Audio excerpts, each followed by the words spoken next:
A primavera está a chegar e com ela novos ritmos de leitura. Leia artigos de opinião e receba acesso antecipado a todos os episódios de Podcast Plus. Acompanhe a atualidade ao minuto. Assine hoje o Observador com até 58% de desconto e habilite-se a ganhar uma tote bag e um voucher da Livraria Almedina. Tudo em observador.pt. 1 hora.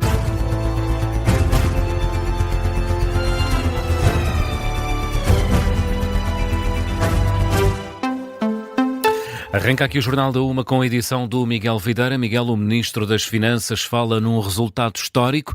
As contas do Estado fecharam o ano passado com um excedente de 0,7% do PIB. Mais de 2 mil milhões de euros, um resultado acima das previsões de diferentes instituições, acima também da estimativa do próprio Governo, que antecipava um excedente de 0,3% do produto interno bruto. Joaquim Miranda Sarmento, Ministro das Finanças, sublinha que este resultado vem contrariar uma certa narrativa. Ao longo destes últimos 2 anos foi repetidamente afirmado, no debate político e público, que o Governo estaria a esgotar a margem orçamental, que a redução de impostos, a valorização de carreiras na função pública e o reforço das prestações sociais colocariam as contas públicas em risco.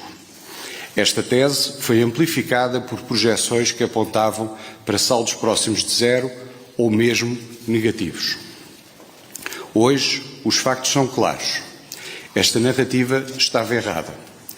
Não só não esgotámos a margem orçamental, mas reforçámos-la de forma consistente. Um reforço que, sublinha Joaquim Miranda Sarmento, é um importante contributo para que o Estado consiga fazer face às despesas com a reparação de infraestruturas atingidas pelas tempestades, mas também à escalada de preços que decorre da guerra no Médio Oriente. O resultado de 2025 é muito importante. Permite ao Estado ter margem para atuar na resposta às crises das tempestades e agora do Irão. Apoiar as famílias e as empresas. Manteremos o equilíbrio das contas públicas e a redução da dívida pública, mas não deixaremos de acudir às necessidades das pessoas e à recuperação da economia e dos territórios. Temos hoje, ao contrário de 2025 e por força das crises destes 3 meses, um contexto muito mais difícil. Ainda assim, o Governo mantém a sua estratégia orçamental. Não reagimos a um ano isolado, mas a um ciclo económico completo. Joaquim Miranda Sarmento, durante a intervenção inicial da conferência de imprensa, que foi acompanhada pelo jornalista António José Soares e que está connosco nesta edição da UMA. António, durante a fase de perguntas e respostas, o Ministro foi questionado sobre se este resultado afasta o cenário de déficit orçamental este ano. O que respondeu Miranda Sarmento? Boa tarde, Miguel. O Ministro das Finanças respondeu que não. Miranda Sarmento admite que Portugal este ano poderá ter um pequeno déficit, e isto devido exatamente a esse cenário que está a ser provocado pela guerra no Médio Oriente e também pelas tempestades. Nós não podemos hoje, de forma transparente, honesta e sincera junto dos portugueses, excluir a possibilidade de que em 2026 possa haver um pequeno déficit. Mas isso não coloca em causa o equilíbrio das contas públicas, não coloca em causa a redução da dívida pública e, naturalmente, sendo um efeito temporário em 26 do custo das tempestades e esperemos nós também do impacto deste conflito, que esperamos naturalmente que se possa terminar o mais rápido possível e com a menor consequência possível. Admite então um pequeno déficit este ano, o Ministro das Finanças. Já para 2027 e 2028, Miranda Sarmento espera o regresso ao superávit orçamental. Foi também questionado o governante se não tem receio que a atual instabilidade provocada pela eleição dos órgãos externos ao Parlamento ponha em causa o Orçamento de Estado de 2027. Miranda Sarmento diz que espera que o documento seja aprovado na Assembleia da República e avança que o Governo já começou a preparar as contas do próximo ano.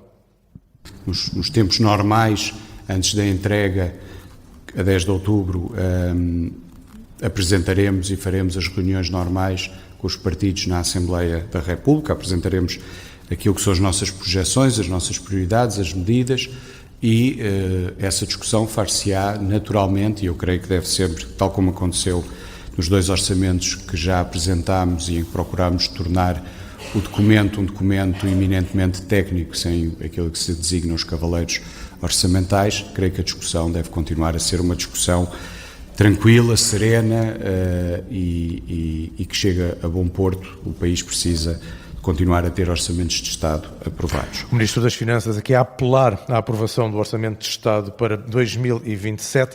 Já sobre a atribuição do suplemento extraordinário aos pensionistas este ano, Miranda Sarmento diz que é uma decisão que só poderá ser tomada mais tarde, Miguel, e que está dependente da margem orçamental. Declarações. Foram as palavras do Ministro.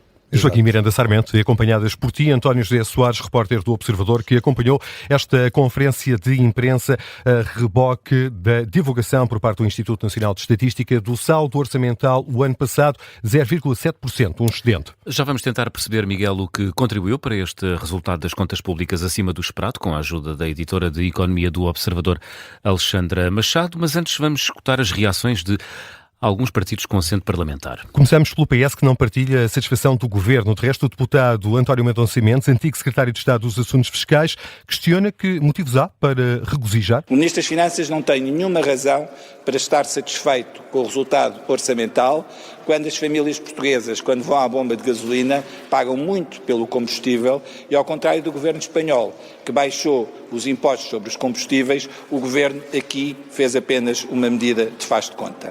E é por isso que o Partido Socialista, aquilo que aconselha ao Governo é que responda às necessidades dos portugueses quando vão às bombas de gasolina e estão a pagar mais, quando vão ao supermercado e estão a pagar mais. Acusa também o Governo António Mendonça Mendes de ter tomado uma medida faz de conta para travar o aumento do preço dos combustíveis. Já o PCP considera que o excedente orçamental acima do previsto não aquece nem arrefece a vida de quem trabalha. A frase que atribuía há pouco por lapso a Paula Santos, deputada do PCP, não, foi o secretário-geral Paulo Raimundo que fez esta afirmação. Diz que o Ministro das Finanças se esqueceu de acrescentar alguns dados durante a apresentação de contas. Temos que juntar esses números outros números.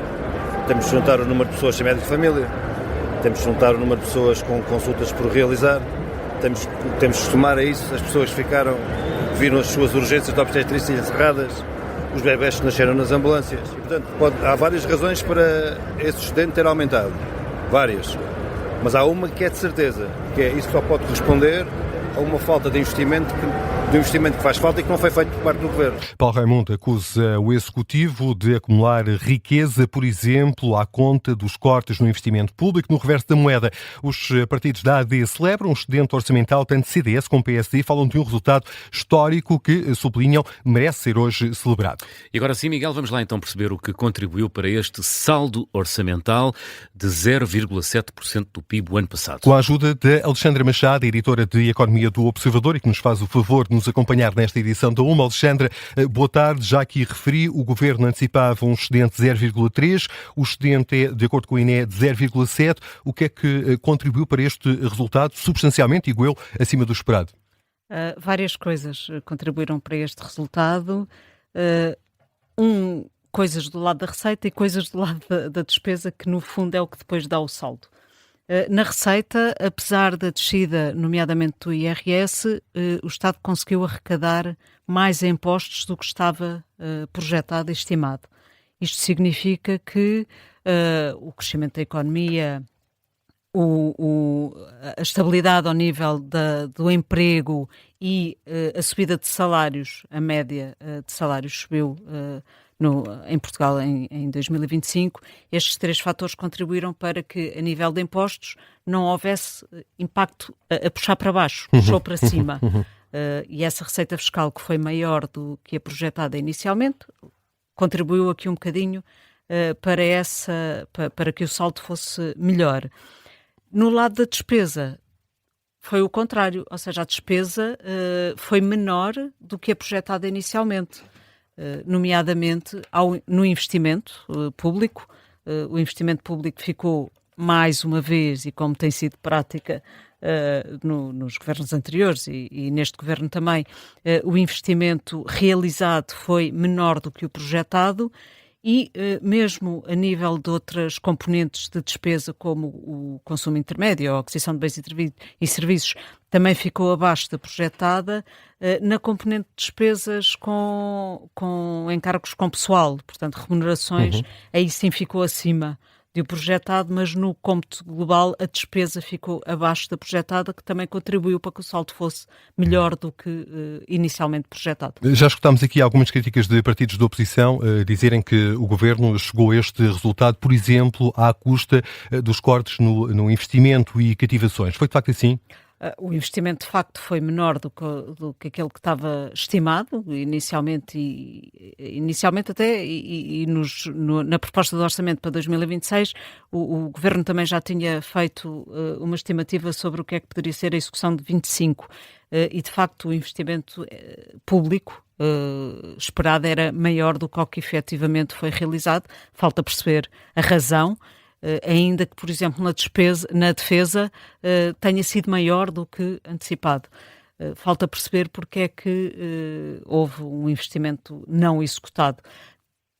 Nas cativações, este relatório do INE não nos dá esse valor, mas a execução orçamental já tinha sido apresentada pela entidade orçamental, a antiga Direção-Geral do Orçamento, já tinha sido apresentada e havia de facto um cativo no final do ano de quase 900 milhões de euros, portanto também terá contribuído para que o saldo fosse melhor do que o esperado.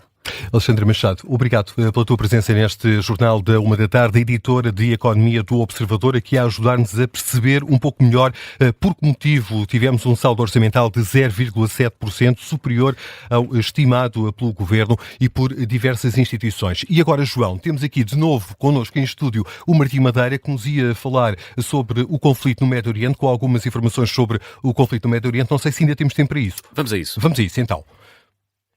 Israel confirma que o comandante da Marinha iraniana está morto. É isso, Miguel? É isso. Uma informação avançada pelo Ministro da Defesa israelita. De acordo com Israel Katz, o comandante da Marinha iraniana foi alvo de um ataque com mísseis balísticos esta madrugada. Ali Reza Tankziri teve um papel determinante no bloqueio do Estreito de Hormuz. E os Estados Unidos estarão a preparar um grande ataque final contra o Irão. É pelo menos isso que avança o portal de notícias norte-americano Axios. Está aqui connosco, como disse o Martim Madeira.